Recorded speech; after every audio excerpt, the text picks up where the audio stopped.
Olá, querido aluno, bom dia, boa tarde, boa noite. Não importa o horário em que você esteja me assistindo, você sabe, o sentimento, ele é o mesmo. Bem-vindo de volta à nossa sala de aula virtual, com a nossa aula 3 de Geografia. Na aula de hoje vamos falar sobre clima e vegetação. Para uma melhor compreensão de clima, precisamos revisar alguns conceitos importantes, como, por exemplo, a diferença entre clima e tempo. Clima é a sucessão habitual do tempo. Já o tempo é a condição momentânea da atmosfera em uma região. Para determinar um clima é necessário o acompanhamento do tempo em um período de 30 anos normalmente. O tempo varia em chuvoso, frio, nublado ou ensolarado. Os principais tipos de clima do Brasil são tropical, equatorial e subtropical. A energia do Sol direciona o clima pela influência dos fatores climáticos e fenômenos que ocorrem na atmosfera. Fatores do clima. Latitude. O Brasil situa-se em áreas tropicais, a maior parte entre a linha do Equador e o Trópico de Capricórnio. As temperaturas médias são elevadas, entre 20 e 25 graus Celsius no sul. As temperaturas médias anuais são mais baixas, em torno de 18,6 graus Celsius. Um exemplo é Petrolina, em Pernambuco, que tem latitude de 9 graus 25 minutos e 56 segundos. Sua temperatura média é de 28 graus Celsius. E Gramado, no Rio Grande do Sul, que tem latitude de 29 graus 22 minutos e 44 segundos. Sua temperatura é em torno de 20 graus Celsius. Já a altitude é a altura de uma região com base no nível do mar. Atua de maneira preponderante na determinação do clima de algumas regiões brasileiras, visto que a 4 metros do nível do mar, em Recife, Pernambuco, a média térmica anual é de 26,4 graus Celsius. Por sua vez, em Triunfo, Pernambuco, situada a 1.004 metros de altitude, a média térmica cai para 18 graus Celsius. A temperatura diminui em média 0,5 graus Celsius a cada 100 metros de altitude. Um outro fator é a continentalidade ou maritimidade. Essa corresponde à maior proximidade ou afastamento em relação às grandes massas oceânicas. Exemplo: as áreas próximas ao mar, a variação é menor e ocorrem precipitações maiores, ventos constantes e há também evaporação do oceano, diferentemente de áreas continentais afastadas do mar. Observamos o caso de Petrolina em Recife, em Pernambuco. Veja um exemplo: o Recife, situado junto ao mar, com 4 metros de altitude, que apresenta uma amplitude térmica anual de 2 graus Celsius. Por sua vez, a cidade de Petrolina, também em Pernambuco, a 756 quilômetros afastada do oceano e com altitude de 376 metros, apresenta uma amplitude térmica anual de 8 graus Celsius. Vamos falar agora de elementos do clima, que tem por definição características físicas que a atmosfera possui em uma determinada região da superfície terrestre. São 5 os elementos do clima: a temperatura, que é a quantidade de calor existente na atmosfera, ou é o grau de agitação das moléculas na atmosfera; a umidade do ar, que é o vapor d'água na atmosfera; a pressão atmosférica, que conforme a altitude e temperatura, o peso aumenta ou diminui conforme a atmosfera do lugar. Precipitação: chuva, granizo, neve, geada, orvalho.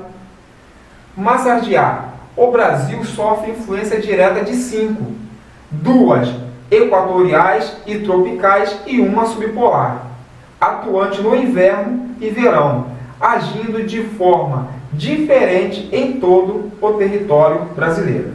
Vamos falar de cada clima individualmente. O clima equatorial é um clima predominante da região amazônica que abrange a região norte e porções dos estados do Mato Grosso e do Maranhão. A temperatura média anual é elevada, variando entre 25 a 27 graus centígrados, com chuvas durante todo o ano e alta umidade do ar. Já o clima tropical abrange os estados das regiões centro-oeste, nordeste e norte e sudeste. Apresenta duas estações bem definidas, o inverno bem seco e o verão chuvoso. A temperatura média varia entre 18 e 28 graus centígrados. Já o semiárido, esse clima do Brasil, predomina no interior nordestino.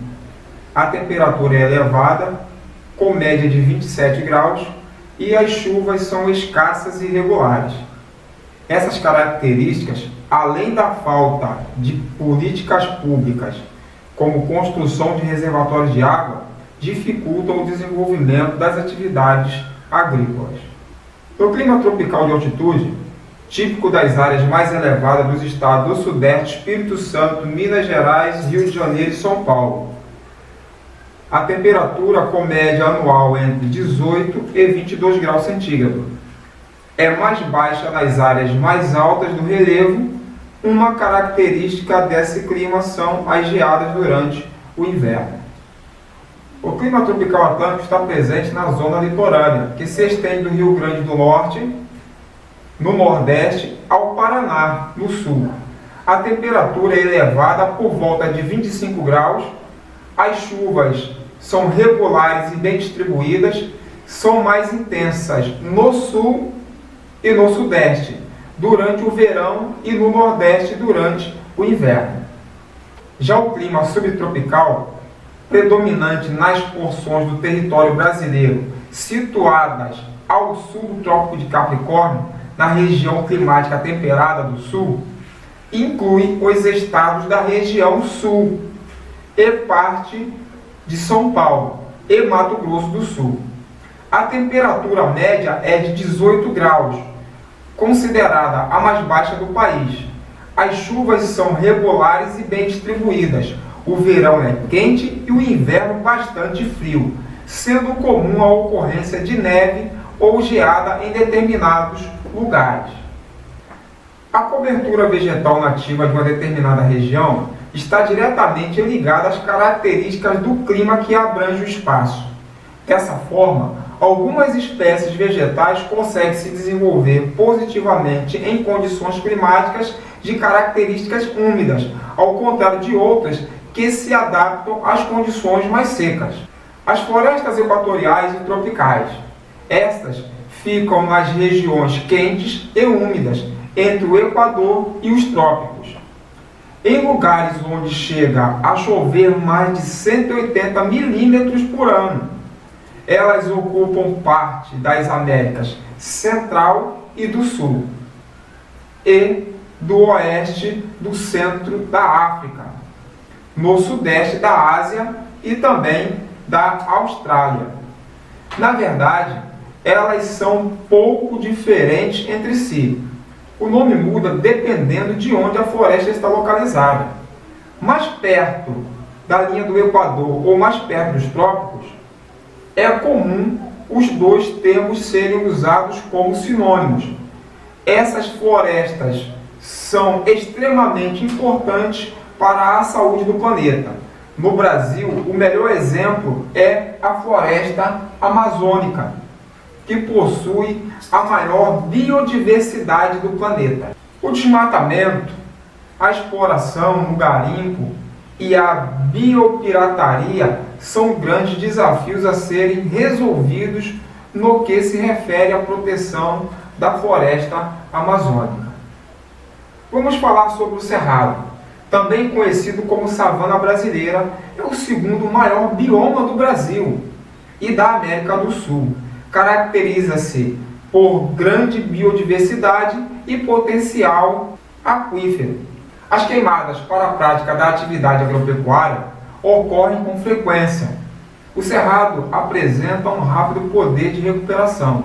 Em curto período, rebrota após o fogo e atrai diversos animais herbívoros em busca de forragem nova.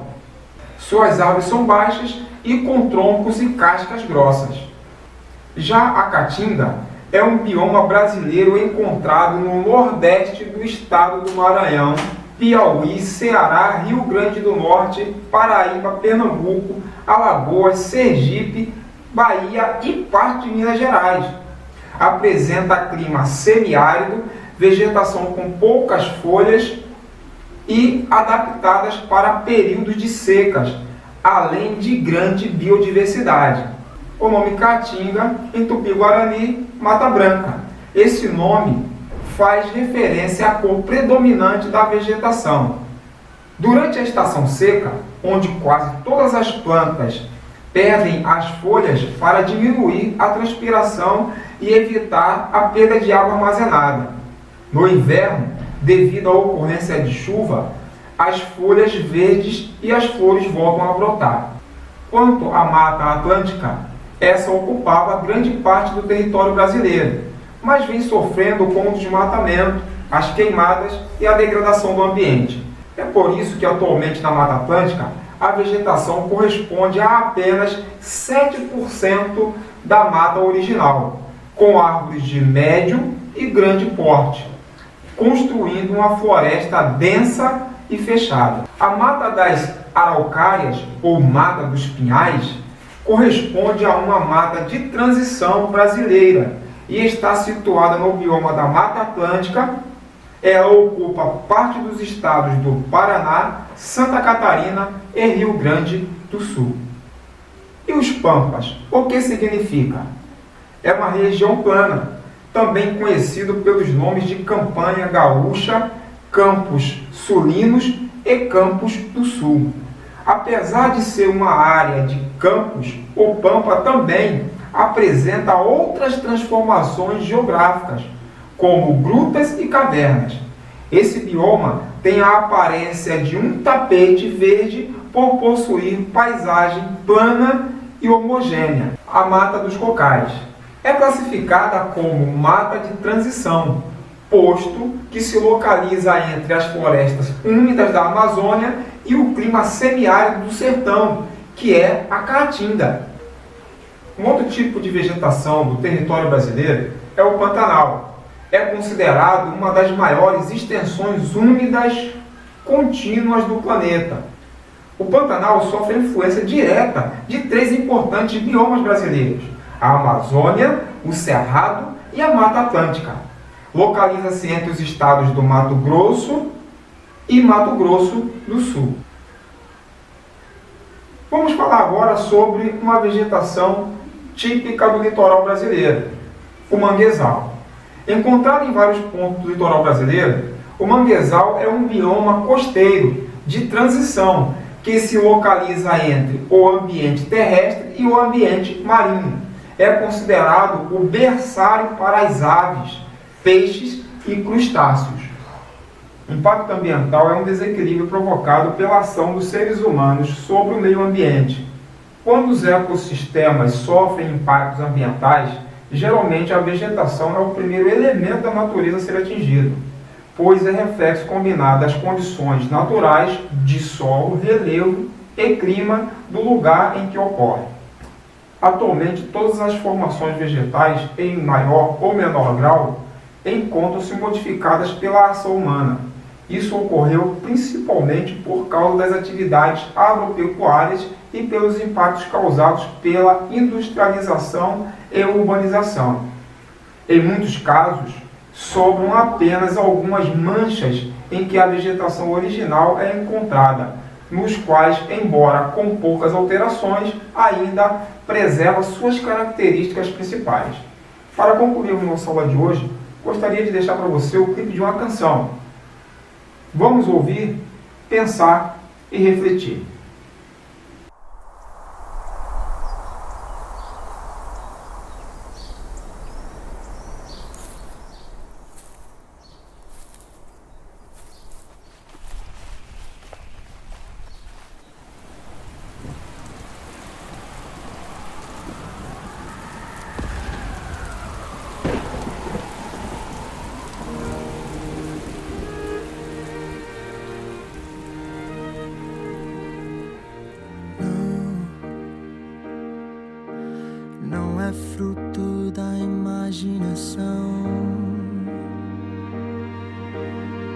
daqueles contos irreais, a mais bela história que existiu, de alguém que ama e foi capaz de atravessar as nuvens, se desfazer das luzes, andar no mundo escuro, pra que alguém como eu pudesse conhecer a alegria de viver e não apenas desejar, mas ter a chance de outra vez voltar a ver as cores que a vida tem e alcançar vitórias onde eu fracassei, retomar de onde eu caí, reconstruir tudo o que eu perdi. Saber que o desfecho da minha história encontra um recomeço sobre a glória, porque um dia numa cruz morreu por mim,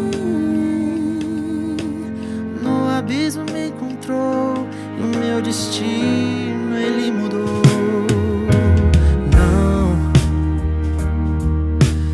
Não usou palavras e poder, mas com sangue a história escreveu. Só por esse gesto de amor, a nossa dor não é ponto final. A morte foi vencida, a culpa esquecida, seus braços estendidos pra que alguém como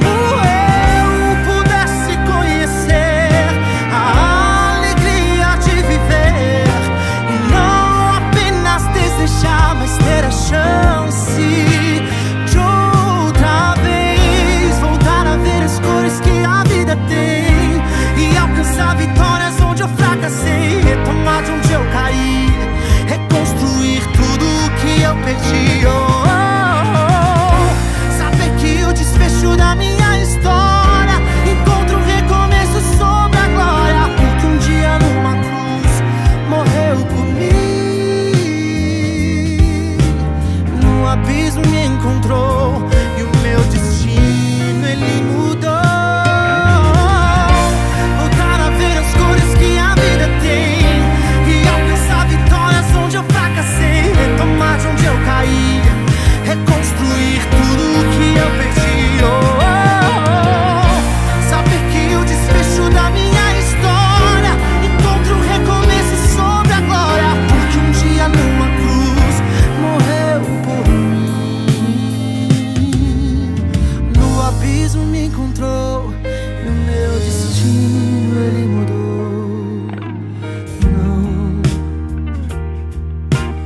Não é fruto da imaginação, daqueles contos irreais, a mais bela história que existiu, alguém que ama e foi capaz. Forte, não?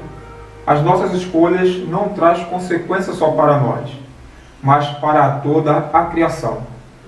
Faça escolhas certas e logo tudo, nós, toda a natureza, seremos restaurados.